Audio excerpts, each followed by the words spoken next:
Hi, I'm Monica Guzik, and welcome to the NASA Engineering Design Challenge, Packing Up for the Moon. Have you ever thought about what it would be like to live on the moon or another planet? As we explore farther out into our solar system, humans will be away from Earth for longer periods of time. That means crews will need to learn how to grow safe, edible, and nutritious plants while living and working in space. But to do that, we must understand what plants need in order to grow. Here on Earth, we have sunlight, oxygen, soil, and water. However, on the moon or another planet, none of those may exist. So how do humans living on the moon, say for 3 months, grow plants if there's no sunlight, oxygen, soil, or water? Here's NASA engineer, Dr. Quynhgiao Nguyen, to tell us more about this challenge and how you can help. Hi, I'm Quynhgiao Nguyen, and I'm an engineer.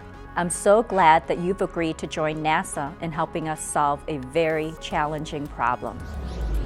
For humans to have enough food during long-distance space missions, we'll need to grow plants while living and working in space. However, this environment is very different from what we're used to here on Earth. That means we need to have a system that we can pack up and take to the moon or wherever we're traveling to and grow the food we need. NASA's been using its vegetable production system, known as VEGGIE, to study how edible plants such as lettuce, radishes, and basil grow in a microgravity environment on the International Space Station.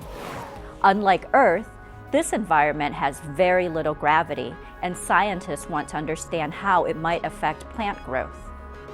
Scientists think this system will eventually help us grow safe, fresh produce that can be used as a food source for crews while they explore beyond low Earth orbit. But as we travel to different destinations in our solar system, we may need different kinds of designs depending on the environment. That's where you come in. Your team's challenge: design and build your own plant growth system. As you work through the engineering design process, you will face obstacles. Your design may not work the way you expect, but don't get discouraged. It's a part of the process. And most importantly, you'll be building the skills and knowledge to help solve challenging problems in space and on Earth. Thank you, Quynhgiao. Now here's your assignment. NASA engineers have developed a plan for a lunar outpost. The station will be located near the lunar South Pole and will be occupied by 2 astronauts on a 3-month mission. Room on the lunar lander will be extremely limited. Therefore, all items must be designed to take up minimal space. Each of your teams must design and build your own plant growth chamber.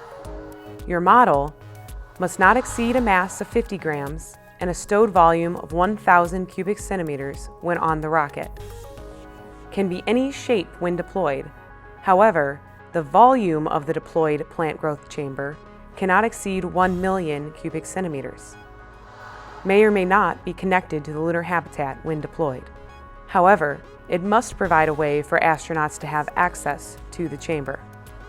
And must use a system of expansion from its stowed shipment package on the rocket to its final deployed structure on the moon. Now it's your turn. Be creative. Who knows, it may be one of your designs that gets packed up for the moon and used to grow fresh plants that feed our astronauts on long-distance space missions. I can't wait to see the designs your teams create. Good luck.